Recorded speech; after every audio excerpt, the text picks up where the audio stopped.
Our ICA India team studies innovations in cancer care by looking at firms and how they behave and the industrial changes around them.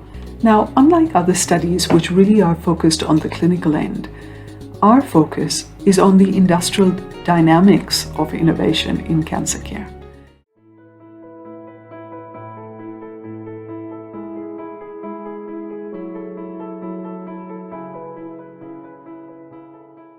Welcome to the India team of the Innovation for Cancer Care in Africa, that is the ICA project.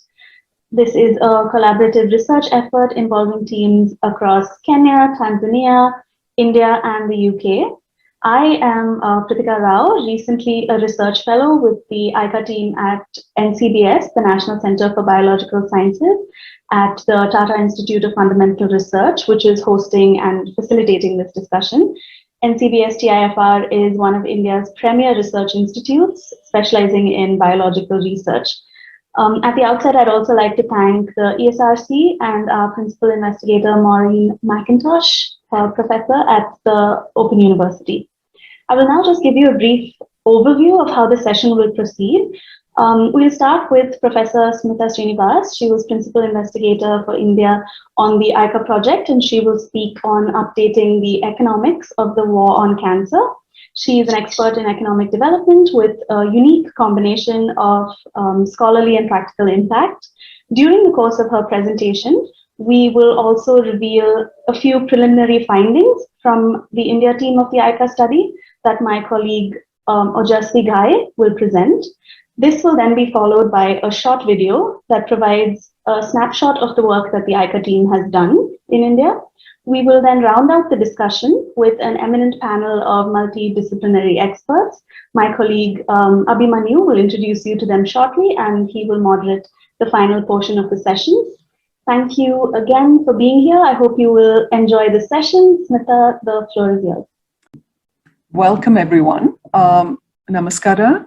Thank you for joining us. The motivation for the ICA project, which you'll hear a little bit more about in the video, is really for the India team to focus on really pressing issues of economics in terms of its policy, its theory, in a way that makes it more relevant to problems such as cancer. We are currently in a world where customization to local health problems is vital. But there really is a kind of missing industrial and innovation set of assumptions about how firms behave or how organizations adapt to this economic environment. This has real repercussions for how development plans and policies are made. And this raises some questions for the underlying economics and very specific challenges such as cancer. Our team has come here after having worked on other aspects of the health industry and other industries. And that aspect of industry dynamics and the industrial organization of efforts towards solving particular problems has really drawn us together as a project. The India ICA team is focused on the firms and the particular organizational and institutional context. What do I mean by that? We are really concerned with not simply the science of cancer, but we are also trying to understand some of the norms, customs, standards, guidelines, or laws by which we decide as a society what problems to frame and which ones to solve. Next slide. So when you look at what has occurred in the war on cancer, you see this quote here. This was a very particular moment in the history of addressing and framing what cancer was. And in practical terms, what this led to was a very specific fiscal as well as economic standards understanding of which types of science, what types of organizations would be brought to the fore and given a political and economic boost in order to address a critical issue. What this meant was that at the time of the US so-called war on cancer, the war metaphor was used in a very specific way to elaborate and argue for how one target, if you like, cancer, could be addressed through a range of efforts. Now, the problem with this is quite obvious, and in a recent commentary in Cancer Control, I have argued that the war on cancer is really a poor metaphor. Cancer is a complex biological process. It's not a single target for bellicose action. Science is not organized on war strategy principles. Even missions are not organized in this way. And the winners and losers in a military war really reflect neither the experience nor the choices of cancer patients, nor of scientists. And a more fundamental problem that has underlaid the entire war on cancer, the so-called war, is that besides the faulty metaphor, the economics of the so-called war is also faulty. So if we move to the next slide, we see that not only is the metaphor false, but the economics is false. The old economics, which has preceded the previous 50 years, the economics that came before, really used this war metaphor extensively. And you will see wars on cancer, wars on drugs, wars on just about everything. And the language of missions has not come too far behind. The problem with it is that these metaphors in economics are very misleading, because the underlying economics that presupposes that you can even launch this war has really nothing to say about the types of knowledge systems or the learning that underlie certain kinds of economic theories. So in this view of complex institutional change, we are arguing for a much more greater focus on an evolutionary and institutional approach to health systems. And this evolutionary and institutional approach is supported by a lot of health systems researchers as well. And it is time that we take this so-called war metaphor and move it into a different realm. And I have argued in the Cancer Control commentary that we should really discard this war. On the next slide, you see that one of the reasons we care about this is that cancer, of course, even as a biological process, is really a group of diseases. And it's characterized by different features that, from a scientific standpoint, don't project it as a single target. There have been discussions about even whether they are the same disease, but it also allows us as economists to try and think through what units or scales of analysis are we really interested in. From our project, that is the India team of the ICA project, we're really concerned with first, what methodologies are being used, what policy scenarios are we using, and we're putting that to use in very practical ways, looking at issues such as learning and regulation formats for drugs, for generics, trying to understand how, for example, medical devices and diagnostics are quite different. And while we might know that, the economics behind it has often been assumed to be the same. Now, we have listed here a range of things, but one piece that is quite different is the theory development that we are trying to also push alongside. In the last 50 years, we have really seen a revolution in economics, and none of that revolution around theories of technological advance, on theories of knowledge or learning, are reflected in the kind of health economics that actually is used. It's quite a static, quite equilibrium-based approach that is often used. And this has deep problems. So for us as a team, we often have to think about the practicalities of mixed methods. Can we stitch together these methods, and what are the policy repercussions? Next slide, please. So for this dynamic and evolutionary approach, firms have all kinds of work under uncertainty, and some of our panelists can really speak to this. There is a great deal of uncertainty, search, and learning that does not play any role in current policy design, and this is a huge mistake. At the same time, because we are focused on cancer, which is itself a changing sphere of activity, the scales, the units of analysis, and the types of traditional industrial policy that we use, such as towards procurement or market competition or market design, these kinds of considerations have to be debated anew. If you go on and try and understand how we make sense of the types of problems, as I mentioned to you already, that this war metaphor of social priorities are really not as if there are people in a camp of military strategists with a clear finger on the map tracing the most direct and effective path. And yet, while the metaphor has been recognized as flawed, really the health economics has not shifted. So with multiple biological and social causes and correlates, cancer stakeholders also extend well outside the lab-based model, and new knowledge fronts really have to be dynamically absorbed and assessed. This is neither universal theory nor global health as we traditionally think about it. Next slide, please. So if we look at the war's foundational metaphor, arguably this reflects a time when cancer was far less understood and the economics of learning and innovation was really nascent. And so it really is an opportunity to move forward. And now I'll hand it over to Ojasvi. Here are a few examples which we urge you to look at, where we are trying to make sense of very different subsectors of the health industry. The upper right-hand figure shows three complex institutional domains of industrial production, demand, and delivery.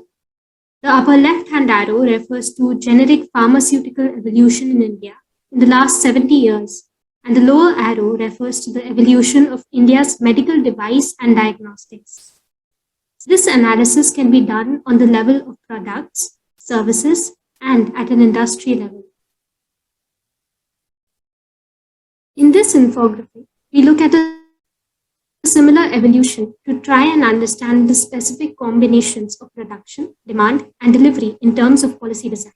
This is the case of cervical cancer in India, and this allows us to generate hypotheses about industrial and health linkages. For example, minimum equipment requirements in screen and test, whether vaccines and traditional screening strategies are complements or substitutes, and so on. We're also trying to look at potential important improvements in the traditions of cost-benefit analysis. In the case of cervical cancer, according to the World Health Organization, cost-benefit analysis is painted as a desirable method of evaluating health and environmental evaluations. Cost-benefit analysis, however, has had little underlying economics adaptation to address how the economics of technological change itself was moving towards evolutionary institutional analysis. Cost-benefit analysis is conceptually difficult to fully reconcile with dynamic scenarios of industrial change, where learning and uncertainty are constant features of the microeconomic world of firms. Here, industrial policies can be powerful selecting effects on which firms survive or thrive, but difficult to translate into traditional costs and benefits. While cost-benefit analysis really compares industrial apples to industrial apples, what we want to understand is how are vaccines essentially in their institutional environment different from screen and test methodologies, and within screen and test, what are the different ways in which they are evolving in places like India. In some respects, the dissatisfaction of health system researchers can be addressed directly by improved methods and theoretical assumptions of economics.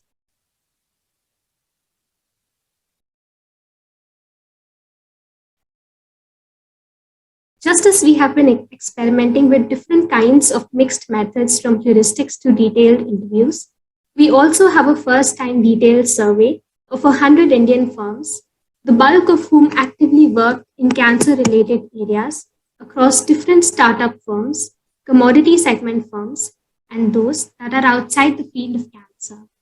In both cases, we have also asked about their Africa linkages. This is a very early stage analysis.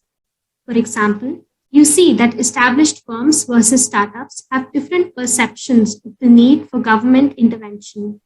We are analyzing the responses in detail.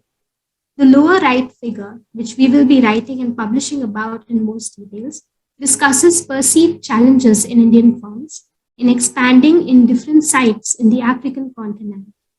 I hand over the mic to Professor. Thanks, Ojasvi. So here we have it. We've given you sort of a brief snapshot of the kinds of work we do.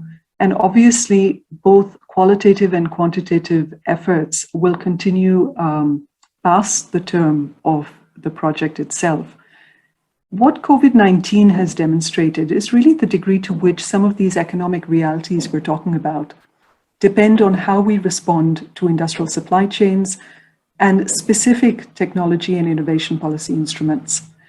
They also obviously respond to new science and demand and delivery considerations.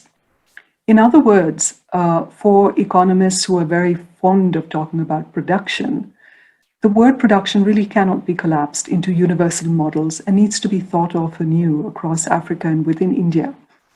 For example, with India's new choosing wisely and new economic considerations around customization and industrial priorities, let me emphasize that those countries with much greater industrial self-reliance can more confidently shape their health priorities.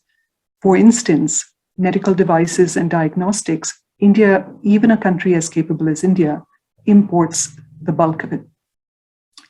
While there's no inevitable link between health policies and industrial policies, the latter really combined with science or innovation priorities has to situate the problem framing first.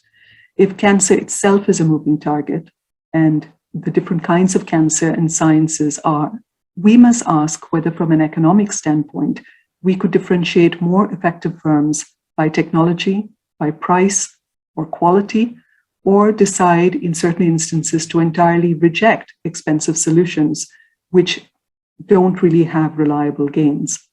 At the same time, there are obviously other considerations I won't go into, but items such as procurement and reimbursements, which have to do on the demand side, really have to be evaluated around these industry level and firm specific shifts.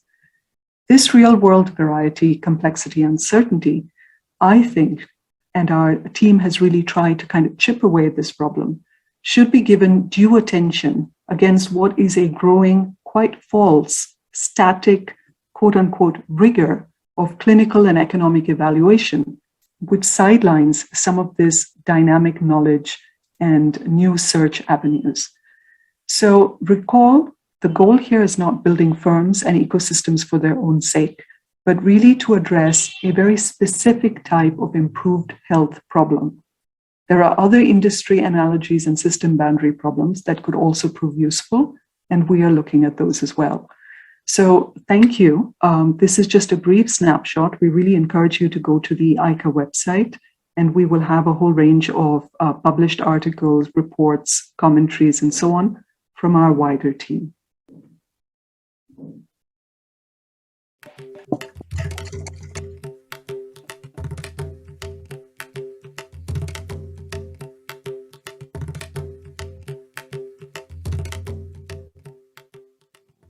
Imagine a world where accurate and early diagnosis would help a cancer patient get appropriate treatment towards faster recovery. What would that world look like?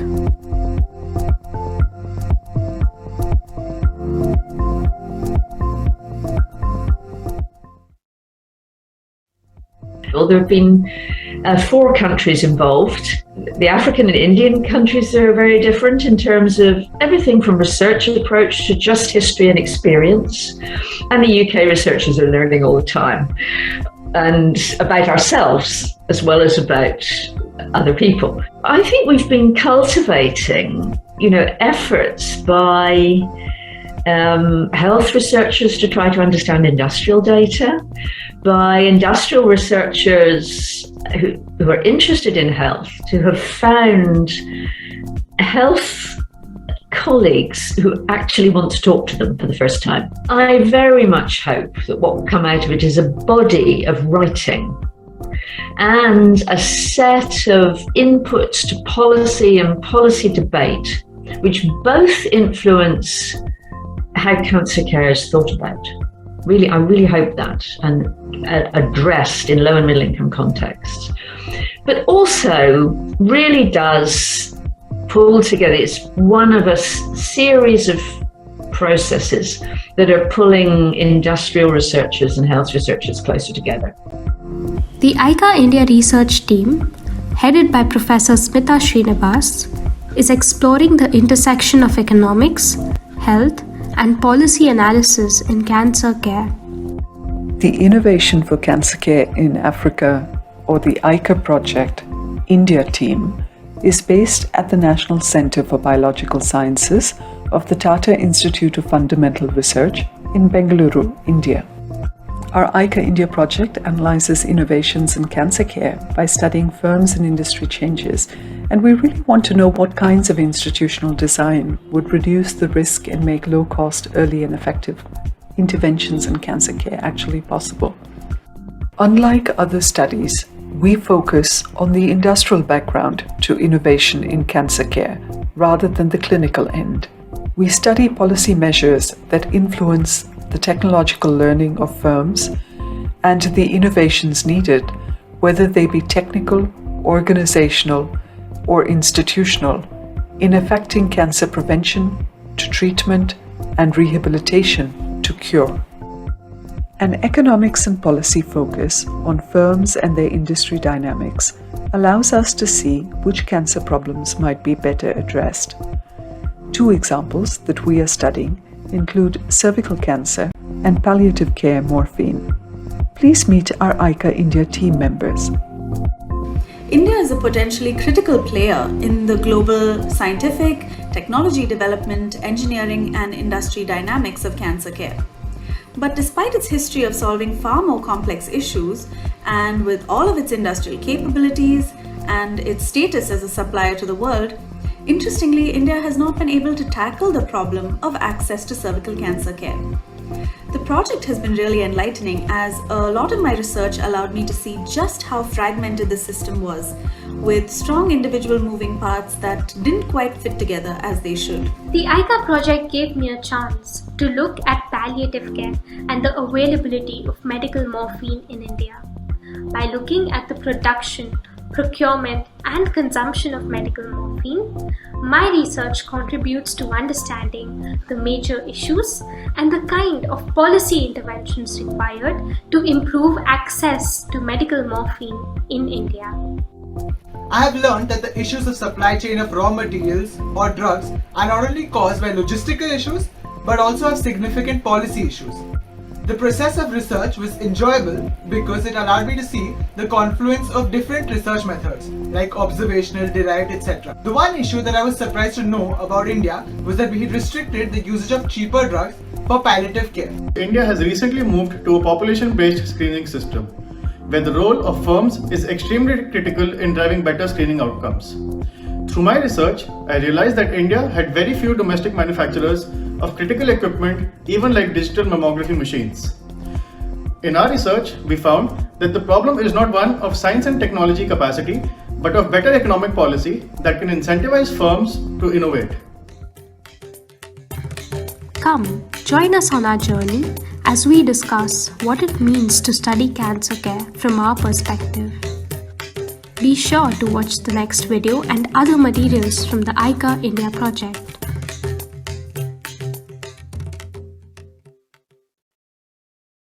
Thank you so much for the video, and I'd like to say a very good morning to all the panelists and everyone present once again.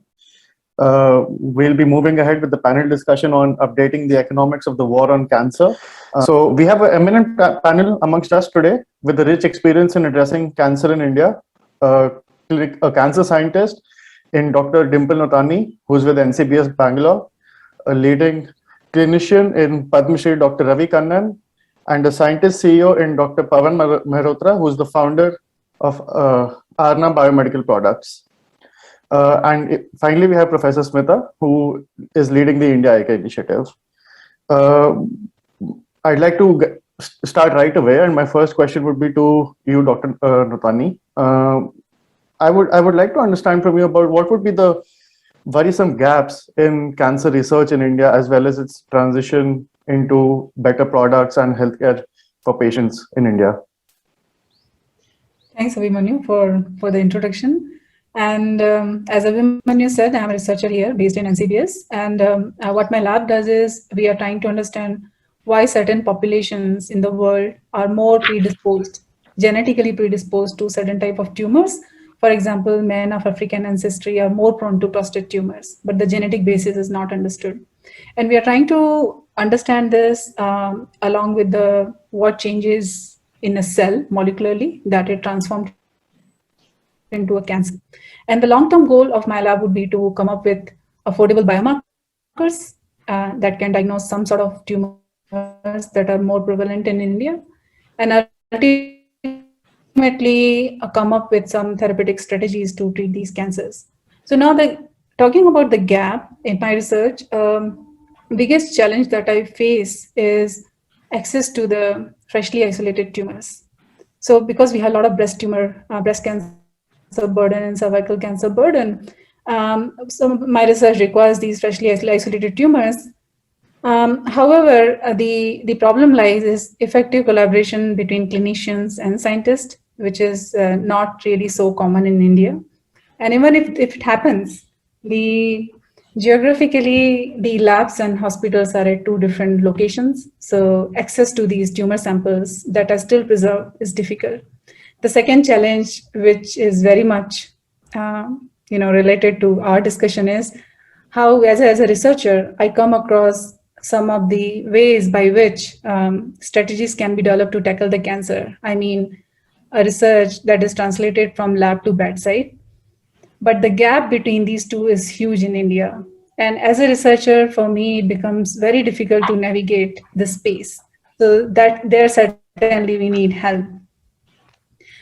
And the third and the most important aspect that I understood recently after talking to Smita last year is that how we always underestimate the presence of entrepreneurs in this discussion.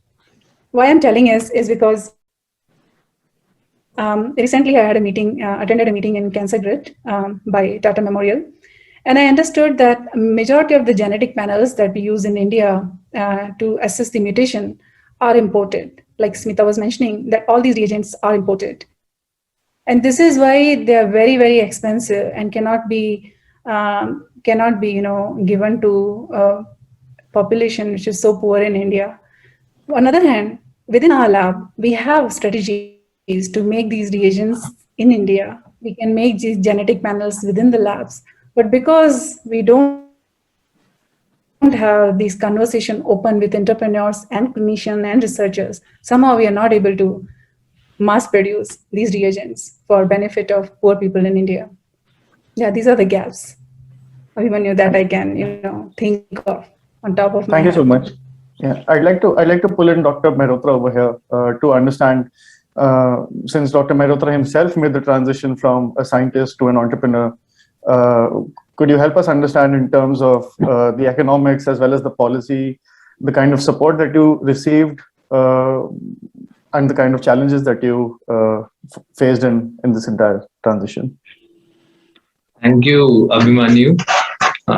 It's a great opportunity to be here and to actually explain my transition from being a core researcher and then ending up now becoming a salesman, for example. So I would particularly like to stress in very short one core issue. And it also is an issue even in the developed world. Sometimes obvious is oblivious. So how I started my journey was I came back from the UK in 2012 to NCBS with the remit of discovering drugs in the context of Indian population, so as to come up with more pertinent and affordable solutions, especially in the context of drug discovery, which is something very underrated in our country. And though we are the biggest producer of drugs in the world, for example. Now, as part of this journey, what I could see as a chance encounter in a hospital was that breast cancer patients who lose their breast, one or both, to cancer surgery, even though they have to come to the same hospital again and again, there wasn't a solution available for their post-surgical prosthetic rehabilitation. Right. Now, you understand that this is going to happen on a daily basis. The same patient would be coming to the same hospital again and again. The same set of people are involved. The problem is glaring, right? Now, one of the biggest gap is, can we come up with a system which allows for people involved around a particular problem to really work and embark on things which require a multidisciplinary approach, or things which will also allow a incentivization? Because most of the times what happens is, our appraisals are dependent on how well we specialize in a particular area or a domain, then actually, sort of being courageous to move and, form a multidisciplinary chain. Or in my case, I completely left and I decided that I'll make a path where there will be many connections and eventually leading to development of the multidisciplinary team and scale I needed, right? So the core point which even ICCA, is hovering around, and which is very pertinent, is how do we lay out a foundation which can bring in people from different walks of life, thinking about differently, but with the purpose aligned towards a more affordable and better cancer care, right? So that's something which I would like to point out. Thank you, Dr. Mairundra. And the entire ICA project has been devoted to underscoring the importance of multidisciplinarity in addressing cancer care in India. But I would like to rope in Dr. Kannan over here. And, part of the challenge is also reaching to the most remote regions, as well as being able to deliver the healthcare. So Dr. Kannan, could you please help us understand some of the gaps in addressing that challenge? Thank you, Mr. Abhimanyu, for including me in this panel today. See, I work in South Assam in a town called Silchar. The biggest problem in India as far as cancer care goes is one of human resources.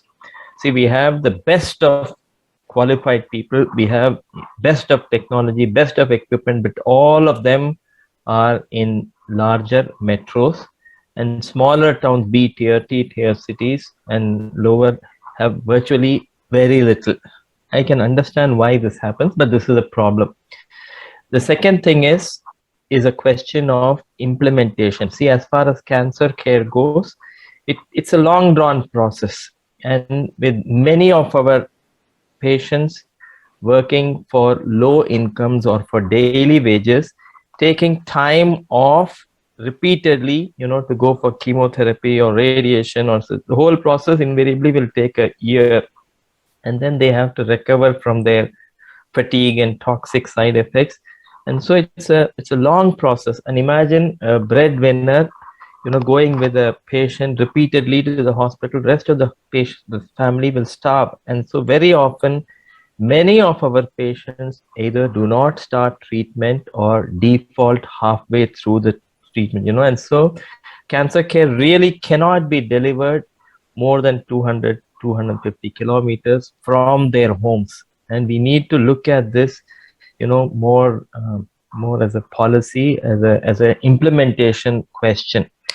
The third thing is, I totally agree, in so long we're 75 years old, and we've still not been able to create that network of clinician and researcher and industrialist and technologist and economist. We've not really built those bridges, or very few of them have been built, and so that has to be addressed. But then, see, in a country like India, we need to, because of the volumes, we need to focus on low cost solutions.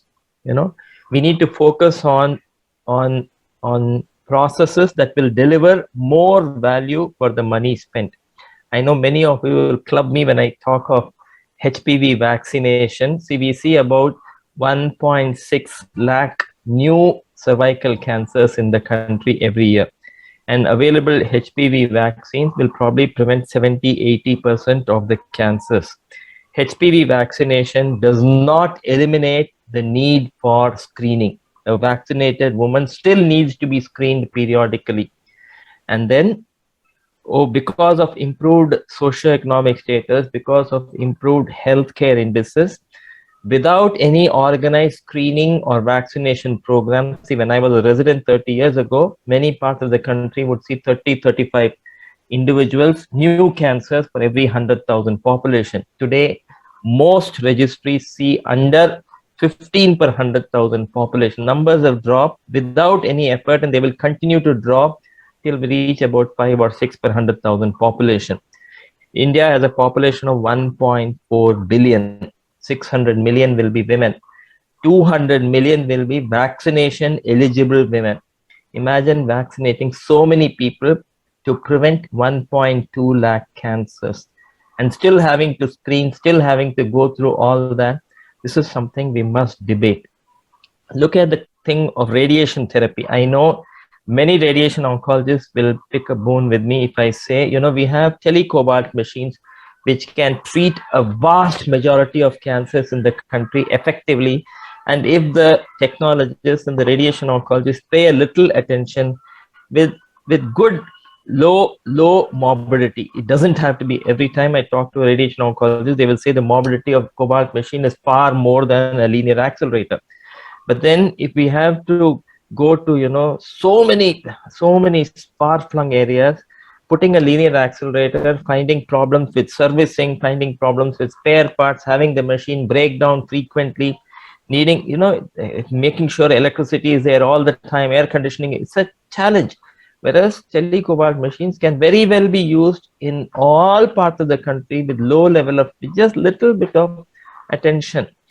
So we need to, implementation questions, cost for the value, benefit for the value of money spent. These are all issues that we must talk about when we talk of, the last thing I want to stress on is cancer is caused by tobacco, alcohol, poor diet, exercise, untreated infections.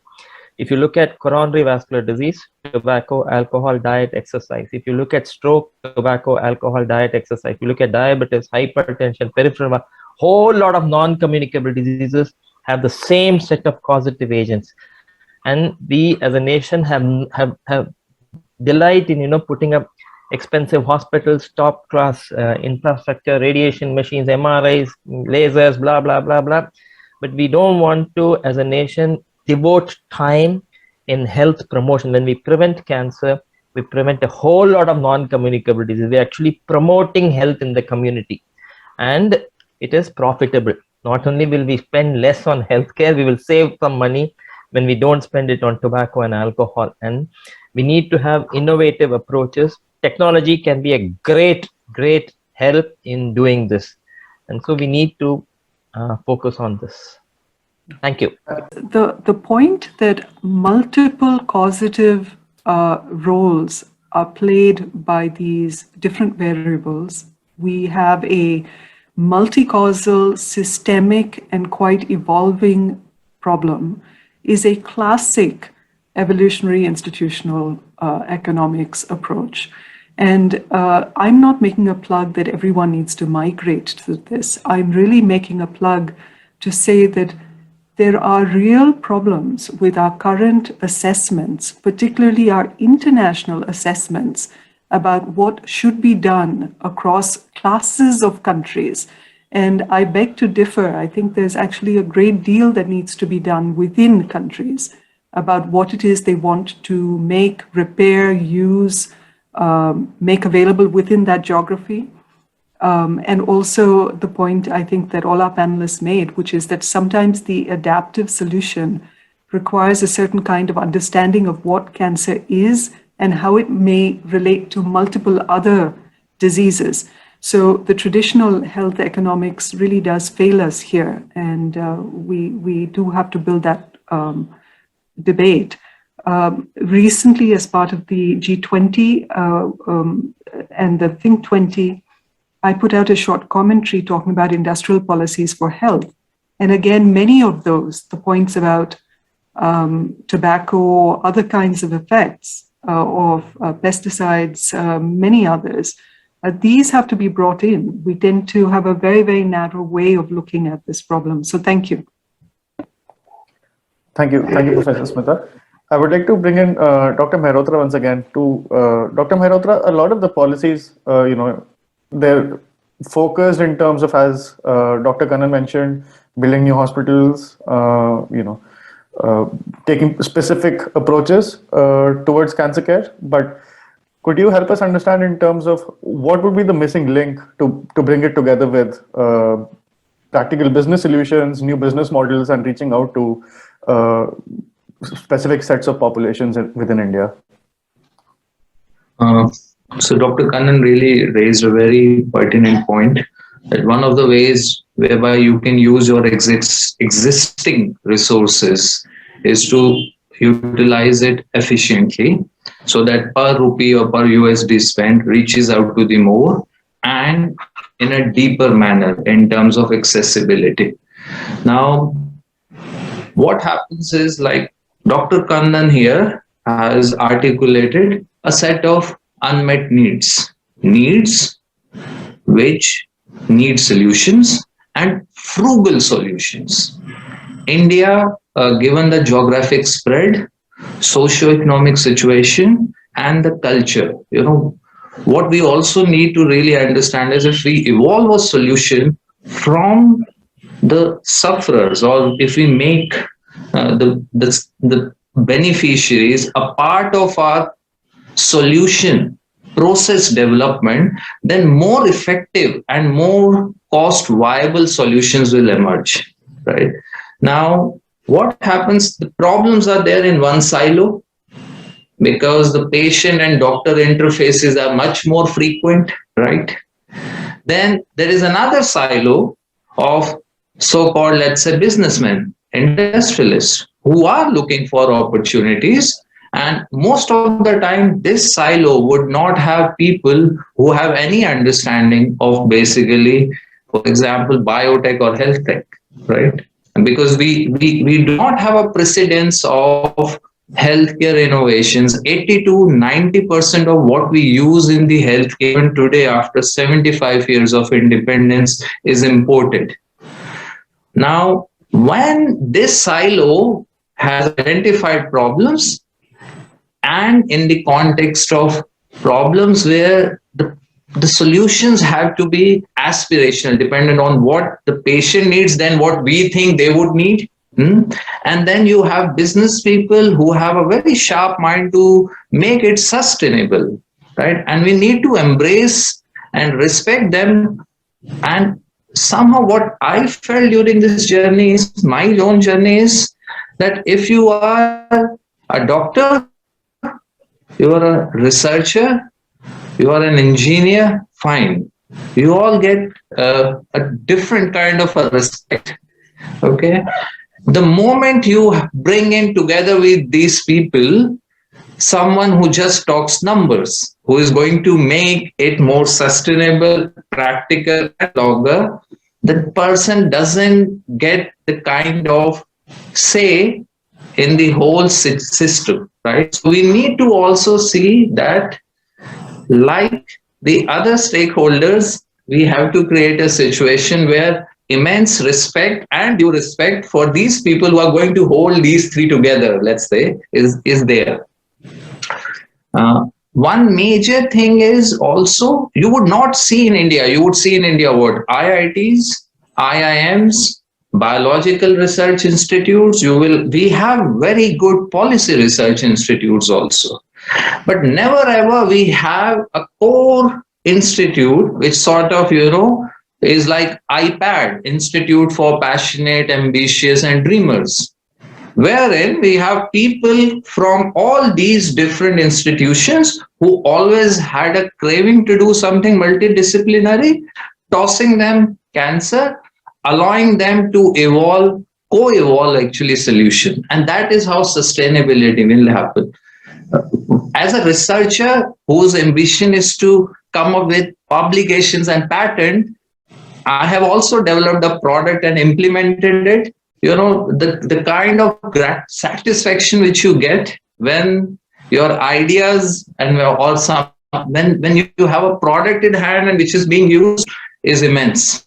It is, if not equal, but much more than, you know, what you get out of a publication or this. So there has to be a sense of equality which has to be created in the ecosystem, that yes, businesses around cancer are fine, otherwise they won't be sustainable, and the nation cannot keep, you know, sustaining them, right? I'd like to pick up on that. That's a good segue for us to think about potential solutions now, Dr. Mehrotra, and I'd like to rope in Dr. Notani, because, you know, there's always a very consistent talk about the lack of interdisciplinarity or industry-academia interface within Indian research. And most of the time solutions have been one-off, but could you help us understand and think through some of the potential solutions to solving this from an academic standpoint? Yeah, exactly. So, you know, as a scientist, just what Pawan was saying, we are interested in publications, which is true. We would like to do curiosity-driven science, which, you know, ultimately goal is to publish and spread the idea. But also often by doing so, we forget the local need. We forget what clinicians need from us in order to, sorry, there is a, oh. Okay. So we often forget what clinicians need from us, where is the knowledge gap in order to treat cancers. But what clinicians need has to be clearly communicated with scientists in order for us to bridge that gap, do research which is needed in local context. And this is where I think it's a big gap. Again, I would emphasize on open communication between researchers, between entrepreneurs and clinicians to really, you know, decide what we actually need, because we are all a team basically, but we all work in our own silos, completely isolated. We don't know. So for example, I'll give you my example. In one of these meetings, I understood that the Indian breast tumors had a lot of androgen receptors, which I had no idea about. And it's much, this kind of high AR is not being seen in Caucasian population. So this is our problem. The solution has to come from within India by our research. And we are not, you know, sitting 50 years back where technology was not evolved. We are all trained abroad. We have come back with all the expertise. We can do what is needed here. But this open communication has to be there between clinicians, entrepreneurs, and researchers. Professor Smita, I'd like to hear your thoughts on, in terms of, you know, what is the role of the changing role of economics now within this paradigm, moving ahead from you know, signals in terms of prices or supply and demand. How can economics help inform this entire discussion and policy change? Well, I'm a little biased, so I won't go into too much depth into where economics is. Economics, as many of you know, has its own crises. And one of those is that while it's very simple to talk about orthodox economics and heterodox or pluralist, the reality is that amongst pluralist economics, within pluralist economics itself, there are real contentions about how to proceed on some of the methodologies and theoretical assumptions about how a system changes. And just as biology as a science has gone back and forth in terms of the scale and the unit of analysis, so has economics. And one of the challenges for us in this project is not only interact with fantastic people like the others on this panel, but to try and frame the questions in a way that really speak to our context. You saw in the video that our PI, Professor McIntosh, for example, framed it across the countries. And it has been very useful for us to see how different not only the national contexts are, but for a setting such as this, which is London Global Cancer Week, I think we increasingly, and certainly in my policy experience, this has been true, we increasingly need to scrutinize what gets lumped within that global health paradigm. A lot of our assessments, a lot of country comparisons, a lot of are we doing well, not doing well, doing better, doing worse, is driven by the assumption that there are classes of countries that are similar. I actually think we should shift away from that kind of analysis increasingly to try and understand what within our contexts are these employment and skills issues. We're clearly doing some things incredibly well in India, and we're still failing quite badly at other problems. So just even from a development standpoint, understanding why you can have these coexisting complex relationships between really underdeveloped efforts and really quite sophisticated understandings. This is not high-tech, low-tech. This is understanding what is the right tool and framework and context and colleagues to have to address specific problems. Just a gentle reminder to our participants about any questions to the panelists as we're moving ahead in the discussion. I'd like to open Dr. Kannan to understand. Dr. Kannan, till in some senses, your model has been one of individual achievement going ahead. At a systemic level, what would be the promising solutions to have this at a mass scale and in a diverse geography such as India, incorporating new business models as well as context-specific research that Dr. Nootani spoke about?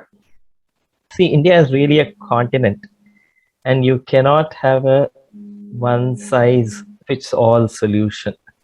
Different regions, we can have broad outlines, but different regions have to tweak solutions to suit their needs, really. And I think one of the things that we need to put in at the level of training medical graduates and postgraduates, see, of late, there is a lot of cross-talk between researchers and physicians. There's a lot of science teaching that is happening in medical curricula. But then there is little about, entrepreneurship or economics or policy that is discussed during medical teaching, which I think is very important. See, as we go forward, there must be a lot of cross-learning from different specialties. If we can learn about safety checklists from airline pilots, we can learn many things from many people. And so, but then this has to be a thought process which is given to youngsters. So as they grow older, they realize the value of talking to diverse professionals, diverse groups of people, because somewhere you will get solutions to some of your problems, and this is something that has to be systematically done. Now, see, the models for ultimately, I agree with Dr. Mehrotra that every system has to be viable. If it is not financially viable, then it won't survive. It's as simple as that. And models for financial viability can vary. You can make 20 rupees from 2 people by charging 10 rupees per person, or you can make 20 rupees from 20 people charging 1 rupee per person. But that model will depend upon the volumes that you're handling. And so a model like ours can very well work in many situations, may need to be tweaked when the situation changes. But basically the thing is, a group of people working to ensure that poor people get treatment is not an out of the world dream. It is very well possible, and it is happening in many contexts across the country, for cancer care, for diabetes, for eye care, these are all different problems, and volumes are different, solutions and many things are different, but there's a lot of cross learning that can happen. Thank you, Dr. Kannan. We're almost at the end of our panel discussion. So just some concluding thoughts from our panelists in terms of what are going to be the continuing challenges for India over the next couple of years. Professor Smita, and then we can have Dr. Dimple and Dr. Pawan. I would just really like to use this opportunity to say thank you to everyone, but also to suggest that if we are really quite serious about this, that we consider rolling up our sleeves and writing proposals together and putting together some policy panels.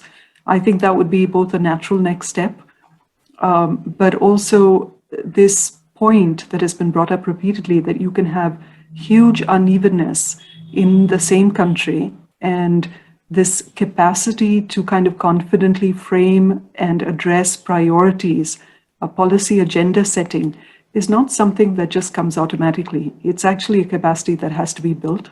And all of our states, as we know, are much bigger than the size of most countries. So there really is something left for us to do and to take it more seriously. Yeah, thanks. I would like to thank you all for this, great opportunity, and hearing other panel members like Pawan and Ravi. I didn't think, in that perspective, what you just said. Certainly, like Smita said, we should have much more, communication, and let's write some grants, except at least on policy, because I think even science also, the way we do research requires change in policy. It's outdated. I mean, it has to be in context of local needs. Dr. Mehrotra. Yes, it has been really wonderful being here. So just a closing statement to summarize is, while compassion and conscience for cancer care need not be only charity driven, it can be sustainable commercialization driven. And that in itself is a great opportunity in any context, with some set of parameters which co-evolve from the local population whom we are trying to address, and a Robin Hood model of commercialization somewhere and charity somewhere can also synergistically add to this and lead to more deeper prospects. And with this, I just feel that this should be actually the start of our congregation today for better things, for more diverse things which we all could do, and set a precedence for others, and to search actually for people who think alike, and to help them give a platform and engage with us for better prospects in the country and beyond. Thank you very much. Thanks to all of you. So I agree with the first part of Dr. Mehrotra's statement, but I don't agree with the Robin Hood story. We will talk about this separately. But the challenge before the country is to make universal healthcare truly inclusive and possible, and that requires inputs from different angles and from different specialties. And it can only happen if, everybody comes together and puts their head and helps policy makers. Ultimately, change has to come through the government. These national and state health insurance schemes have been very important. There are challenges in them, and as we go along, these will get ironed out. But then, in order to help the government make better choices, I think all of us have to put in our heads together. It's our responsibility as much the government's. Thank you. I'd like to thank our panelists once again for joining us today, and I'd like to hand over to Pritika.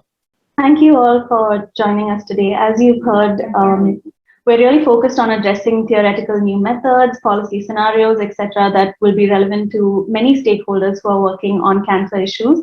And this is just the start of very exciting work at the intersection of health, policy, and economics.